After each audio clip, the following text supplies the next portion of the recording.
Hello my beautiful friends, welcome to my channel. So चलिए आज हम अपना चैप्टर स्टार्ट करते हैं। और हमारे चैप्टर की स्टार्टिंग वहीं से होती है जहाँ से हमने लास्ट चैप्टर को छोड़ा था।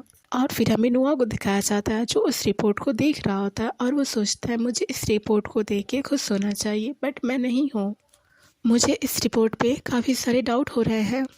मैं इस पे आँख बंद करके ट्रस्ट नहीं कर सकता। और फिर नोआ चाइन और डॉक्टर को बात करते हुए देखता है। और फिर नोआ सोचता है क्या इस रिपोर्ट में कुछ छेड़छाड़ की गई होगी तो क्या होगा, क्या ऐसा हो सकता है। और नोआ उन्हें देख रहा होता है और वो सोचता है अब मुझे हर चीज़ पे नज़र रखनी होगी। या फिर क्या ऐसा हो सकता है कि चायुन सच बोल रहा हो, या फिर हो सकता है एडन को कुछ याद ना हो और उससे गलतफहमी हुई हो चायुन को लेके। इसका मतलब ये है कि ये बहुत पहले की बात है, इसका और उसका कोई लेना देना ही नहीं। या फिर ऐसा हो सकता है कि उसकी याददाश्त अच्छी ना हो और वो चीज़ों को बहुत जल्दी भूल जाता हो। और नोआ इन सारी बातों को सोचते हुए उस रिपोर्ट को टेबल पे रख देता है और वो खुद सोफे पे बैठ जाता है और वो सोच रहा होता है मुझे इस बारे में भूल जाना चाहिए और जो सियोन के लिए सबसे बेस्ट है मुझे उस पर ध्यान देना चाहिए। और फिर हम डॉक्टर और चाइन को भी देखते हैं। और फिर नोआ बताता है उस दिन के बाद डॉक्टर चायुन से हर रोज़ मिलने आने लगा। और नोआ इन सारी बातों के बारे में सोच रहा होता है और वो लेट जाता है। और फिर नोआ बताता है आज सियोन ने हर रोज़ से पहले चेकअप करवाया और ये चेकअप बहुत जल्दी और बिना किसी प्रॉब्लम के पूरा हो गया। और सबसे अच्छी बात तो ये है इसके बाद सियोन वापस सो गया और चायुन डॉक्टर के साथ चला गया।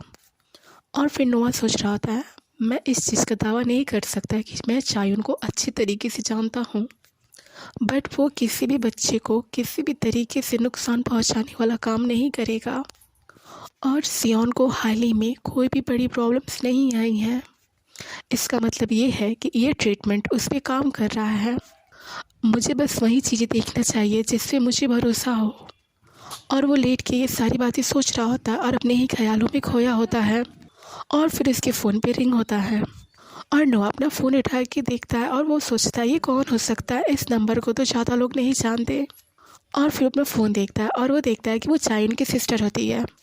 और फिर नोआ उससे बोलता है ओह हेलो।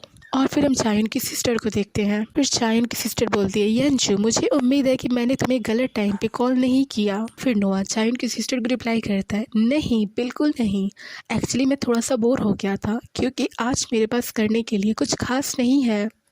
और फिर चायुन की सिस्टर उससे बोलती है सचमुच मुझे ये बात जान के काफ़ी खुशी हुई और मुझे उस दिन देर से आने के लिए काफ़ी ज़्यादा बुरा लगा था।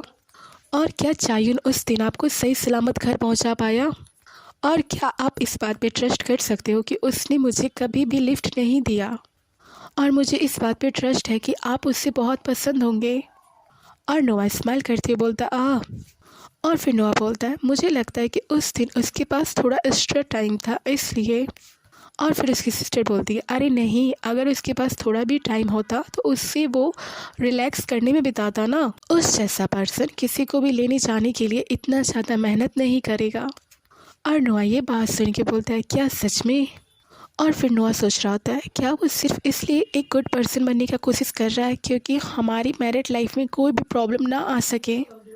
और फिर हम चायुन की सिस्टर को देखते हैं और वो सोच रही होती है अरे बाप रे वो बिल्कुल भी सरप्राइज नहीं लग रहा था।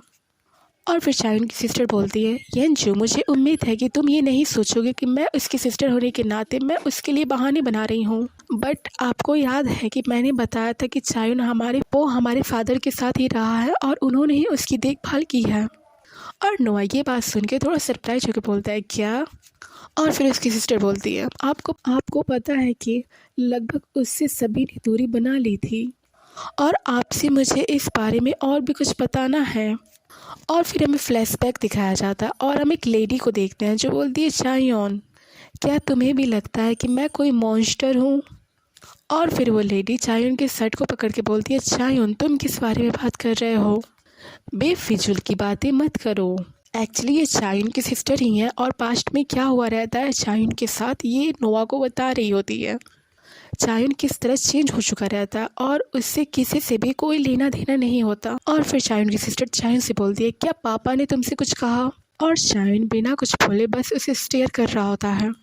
और फिर उसकी सिस्टर बताती है चायुन की बीमारी पता चलने के बाद मेरे फादर का जुनून चायुन को लेके और भी ज़्यादा बढ़ता जा रहा था।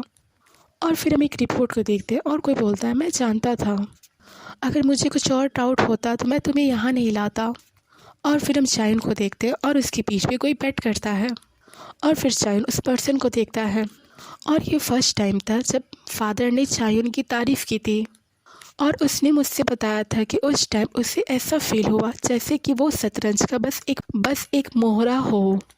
ये सब कितना डिस्टर्बिंग है ना। और फिर हम चायुन को देखते हैं जिससे कोई बोल रहा होता है अपनी फीलिंग्स को छुपा के रखो चायुन, क्योंकि वो आपको कमज़ोर बना देगी। और फिर हम चायुन को देखते हैं जो ये फील कर रहा होता है जैसे कि उसे किसी ने जकड़ रखा हो। ओके, आज का अपना चैप्टर यहीं एंड करते हैं। आई होप आपको ये पसंद आया होगा। अगर आपको ये पसंद आया तो प्लीज़ मेरे चैनल को लाइक, सब्सक्राइब एंड शेयर करें। Thank you so much.